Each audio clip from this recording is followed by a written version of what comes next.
Hello नमस्कार, जय हिंद, वंदे मातरम। दोस्तों, आप सभी लोगों का स्वागत है आज की क्लास में। अगर आप लोग भी एसएससी एमटीएस की तैयारी कर रहे हैं तो ये क्लास आपके लिए बहुत ज़्यादा इंपॉर्टेंट है। इस क्लास में आपको कुछ ऐसे क्वेश्चंस कराए जाएंगे जो कि आपके एग्जाम लेवल के क्वेश्चंस होंगे और जो कि इंपॉर्टेंट क्वेश्चंस हैं। तो सभी क्वेश्चंस को देखते हुए चलिएगा जिससे कि आपको कोई बेनिफिट मिल सके। ठीक है, तो वीडियो को अंत तक जरूर देखिएगा। पहला क्वेश्चन कह रहा है कि अधिकांश मौसम संबंधी गतिविधियां वायुमंडल की किस परत में होती हैं।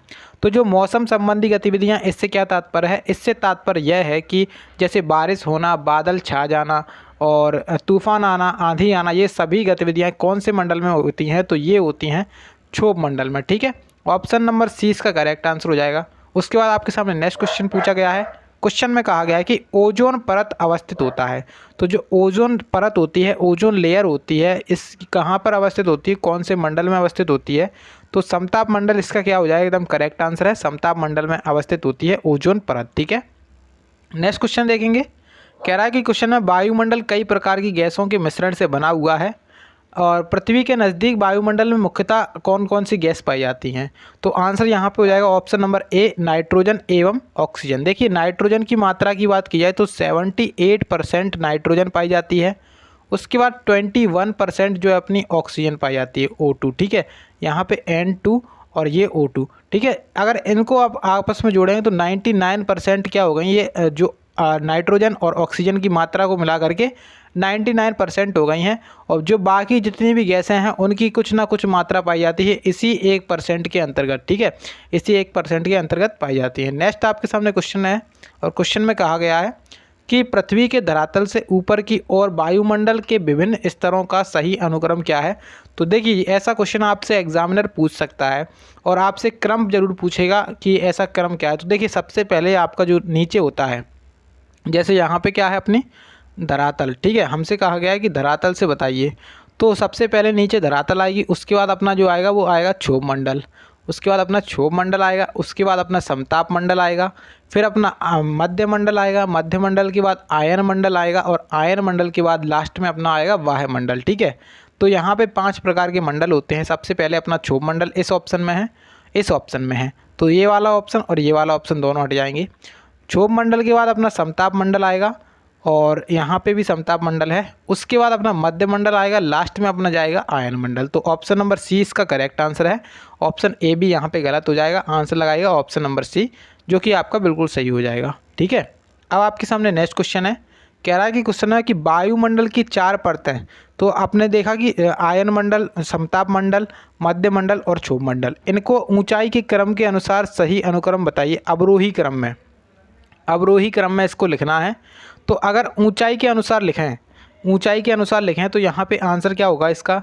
इसका आंसर हो जाएगा ऑप्शन नंबर पहला, यानी कि ऑप्शन नंबर पहला क्या हो जाएगा? इसका बिल्कुल ठीक आंसर हो जाएगा। ठीक है, अगर यहाँ पे ऊंचाई की बात हो रही है तो सबसे पहले क्या आएगा? यहाँ पे सबसे पहले आएगा आयन मंडल, उसके बाद अपना कौन सा आएगा? उसके बाद अपना मध्य मंडल आएगा, फिर अपना समताप मंडल आएगा और उसके बाद आएगा अपना फोर्थ मंडल। देखिए, क्षोभ मंडल जो अवरोही क्रम होता है वो होता है बड़े से छोटे की तरफ। ठीक है, डिसेंडिंग ऑर्डर, इसको इंग्लिश में डिसेंडिंग ऑर्डर कहते हैं। तो यहाँ पे ऑप्शन नंबर पहला इसका करेक्ट आंसर हो जाएगा। नेक्स्ट देखें क्वेश्चन। क्वेश्चन कह रहा है कि वायुमंडल के अधोलिखित मंडलों को उनके पृथ्वी के धरातल से बढ़ती दूरी के अनुक्रम में व्यवस्थित कीजिए और नीचे दिए गए कूट को एक सही उत्तर दीजिए। तो देखिए, यहाँ पे हमें क्या बताना है? जैसे पृथ्वी यहाँ पर है अपनी नीचे, इसमें ऊंचाई से बताना है कि इसके बाद क्या है, इसके बाद क्या है। तो ये तो सरल है। तो सबसे पहले यहाँ पे जो अपना आएगा वो क्या आएगा? क्षोभ मंडल। ठीक है, तो दूसरे ऑप्शन से स्टार्ट होगा, ये वाला ऑप्शन 2 चले गए। उसके बाद अपना क्षोभ मंडल के बाद आता है समताप मंडल, दूसरे के बाद यहाँ पे। ठीक है, अब समताप मंडल के बाद क्या आता है? मध्य मंडल आता है। तो यहाँ पे ये वाला आंसर हो जाएगा ऑप्शन नंबर बी, यहाँ पे गलत हो जाएगा। ठीक है, नेक्स्ट देखेंगे। नेक्स्ट क्वेश्चन कह रहा है, क्वेश्चन में कह रहा है कि निम्नलिखित में से कौन से वायुमंडल के स्तरों एवं उनके अभिलक्षणों के सुमेलन में सही है? तो वायुमंडल के अभिलक्षण और उनका जो सही सुमेलन है उसके बारे में हम देखते हैं। तो देखिए, पहला लिखा है कि क्षोभ मंडल। क्षोभ मंडल में जितनी भी मौसम संबंधी घटनाएं होती हैं वो कहाँ पर होती हैं? क्षोभ मंडल में होती हैं। तो ये बात यहाँ पे सही है। समताप मंडल में ओजोन परत पाई जाती है, तो ये बात भी बिल्कुल सही है। आयन मंडल क्या होता है? पृथ्वी की सतह की ओर परिवर्तित रेडियो तरंगें आयन मंडल में होती हैं, ये बात भी यहाँ पे बिल्कुल सही है। मध्य मंडल में क्या? मध्य मंडल में ध्रुव ज्योति, तो ये बात मुझे थोड़ी सी डाउटफुल लग रही है। तो इसका जो आंसर होगा वो यहाँ पे क्या हो जाएगा, इसका आंसर ऑप्शन नंबर सी, यानी कि केवल और केवल ऑप्शन नंबर सी। यहाँ पे 1 2 3 चीज़ें सही हैं। जो मध्यमंडल है यहाँ पे इस तरीके की कोई भी घटना नहीं होती है, ठीक है। तो क्षोभ मंडल में मौसम संबंधी घटनाएं, समताप मंडल में ओजोन परत और आयन मंडल में पृथ्वी की सतह की और जो परावर्तित रेडियो तरंगें होती हैं वो होती हैं, ठीक है। तो ऑप्शन नंबर सी इसका करेक्ट आंसर हो जाएगा। नेक्स्ट क्वेश्चन देखेंगे, कह रहा है कि ओजोन परत बताती है। तो ओजोन परत जो है ना वो क्या बताती है। अब पहला ऑप्शन पढ़ते हैं, उसमें कह रहा है कि अंटार्कटिका की वायुमंडलीय स्थिति, शनि ग्रह पर की गई एक आधुनिक खोज। तीसरा कह रहा है कि पृथ्वी की सतह से लगभग 10 से 20 किलोमीटर नीचे की परत। और फोर्थ कह रहा है कि पृथ्वी की सतह से 15 से 20 किलोमीटर ऊपर वायुमंडल की परत। तो यहाँ पे ओजोन परत यही बताती है। ऑप्शन डी जो है ना वो इसका करेक्ट आंसर हो जाएगा। ऑप्शन नंबर डी इसका करेक्ट आंसर है। नेक्स्ट क्वेश्चन कह रहा है कि क्वेश्चन की ओजोन परत पाई जाती है। तो देखिए जो ओजोन लेयर होती है वो कहाँ पे पाई जाती है। तो ओजोन लेयर पाई जाती है स्ट्रेटोस्फीयर। इसको हिंदी में क्या कहा जाता है, हिंदी में कहा जाता है इसको समताप मंडल, ठीक है। तो समताप मंडल में ओजोन परत पाई जाएगी। आंसर लगाइए option number C. Next question, वायुमंडल में सबसे अधिक किस गैस का प्रतिशत होता है। तो मैंने अभी आपको बताया सबसे अधिक जो है ना नाइट्रोजन का है, इसका कितना है 78% है। उसके बाद अपनी ऑक्सीजन आती है, उसका 21% है। तो नाइट्रोजन इसका करेक्ट आंसर है। ऑप्शन नंबर बी जो है ना उसका सही उत्तर हो जाएगा। उसके बाद आपके सामने नेक्स्ट है। नेक्स्ट क्वेश्चन कह रहा है कि समताप मंडल को जेट विमान की उड़ान के लिए आदर्श माना जाता है, क्योंकि देखिए यहाँ पे क्या होता है, मौसम संबंधी कोई भी क्या नहीं होती है, घटना नहीं होती है। जो समताप मंडल होता है इसमें मौसम संबंधी कोई भी घटना नहीं होती है। इस वजह से यहाँ पे क्या किया जाता है, जो जेट विमान होते हैं उन्हें उड़ाने के लिए आदर्श माना जाता है। अब देखिए ऑप्शंस पढ़ लेते हैं, फिर हम इसका आंसर लगा के देखेंगे। तो इसमें कह रहा है कि इस परत में उपस्थित ओजोन के कारण ईंधन की खपत कम होती है। तो ये बात यहाँ पे सत्य नहीं है, इसको आप हटाई दो।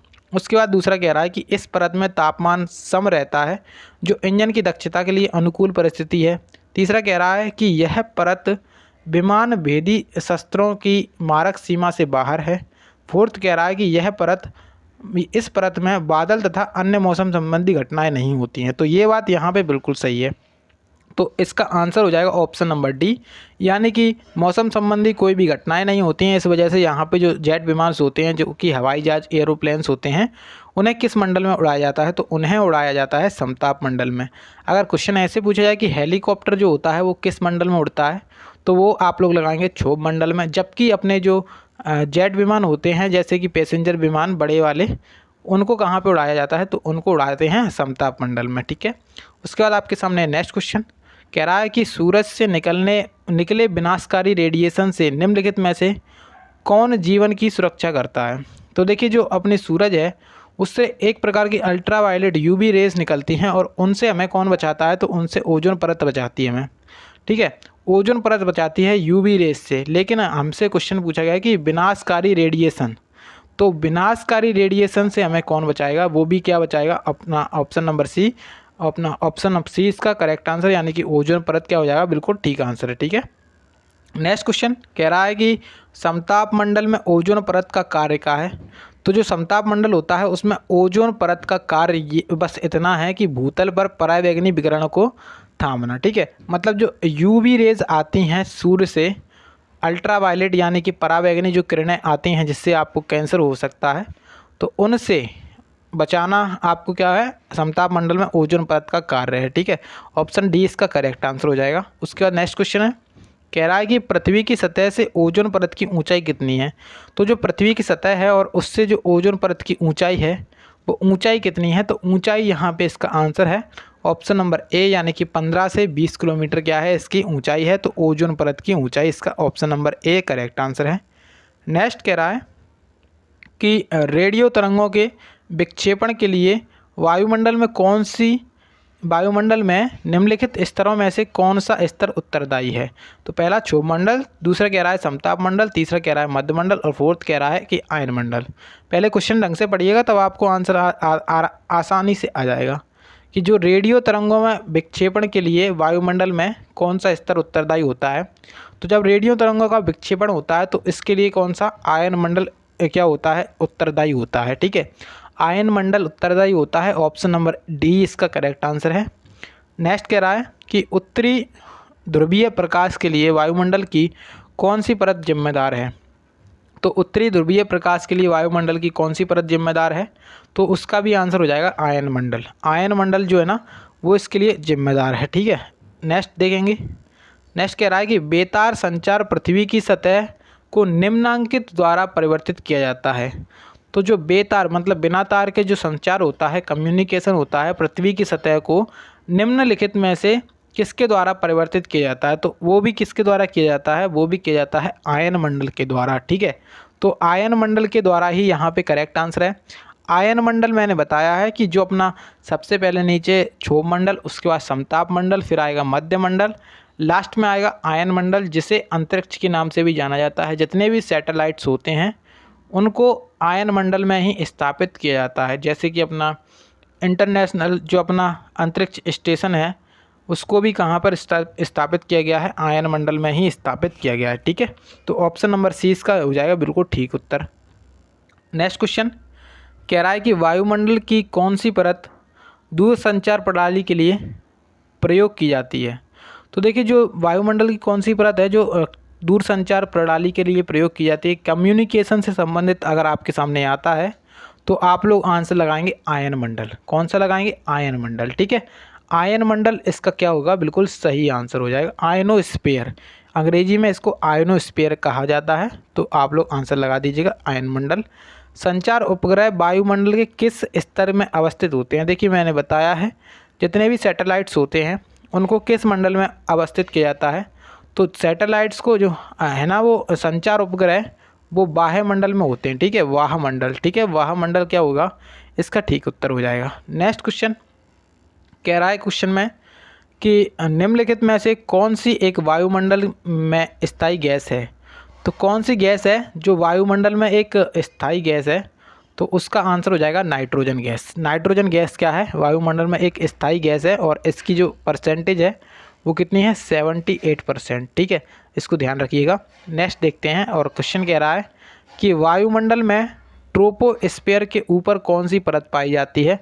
ट्रोपोस्फीयर का मतलब यहाँ पे क्या है, देखिए ट्रोपोस्फीयर का मतलब होता है क्षोभ मंडल, और क्षोभ मंडल के ऊपर पाई जाती है समताप मंडल, और समताप मंडल को अंग्रेजी में कहा जाता है स्ट्रेटोस्फीयर। स्ट्रेटोस्फीयर जो है ना इसका करेक्ट आंसर है, ऑप्शन नंबर ए इसका यहाँ पे सही उत्तर हो जाएगा। नेक्स्ट देखिएगा, कह रहा है कि कथन ए और उसका कारण आर दिया गया है। कथन ए पढ़ते हैं, कह रहा है कि वायुमंडल अधिकांश ऊष्मा परोक्ष रूप से सूर्य से तथा प्रत्यक्ष रूप से पृथ्वी के धरातल से प्राप्त करता है। कारण इसका क्या है, कारण कह रहा है कि पृथ्वी के धरातल पर सौर लघु तरंगों पार्थिव ऊर्जा की लंबी तरंगों में परिणित होती है। तो यहाँ पे हमें ये बताना है कि नीचे दिए गए कूट का प्रयोग कर सही उत्तर का चयन कीजिए। यहाँ पे ए और आर दोनों सही हैं, या फिर आर ए की सही व्याख्या है। ए और आर दोनों सही हैं परंतु आर ए की सही व्याख्या नहीं है। ए सही है परंतु आर गलत है, ए गलत है परंतु आर सही है। तो इसका जो करेक्ट आंसर होगा वो होगा option number A. Option number A यानी कि ए और आर क्या है, बिल्कुल दोनों सही हैं, और आर ए की क्या है, सही व्याख्या है। ऑप्शन ए इसका जो है ना वो इसका सही उत्तर हो जाएगा, ऑप्शन नंबर ए। ठीक है, नेक्स्ट की तरफ चलते हैं। नेक्स्ट कह रहा है क्वेश्चन में कि पृथ्वी पर सबसे उच्चतम तापक्रम रिकॉर्ड किए जाते हैं। तो देखिए पृथ्वी पर सबसे उच्चतम तापमान जो होता है ना वो किस पर रिकॉर्ड किया गया है, तो कहाँ पर रिकॉर्ड किया गया है, वो किया गया है 20 डिग्री उत्तरी अक्षांश पर।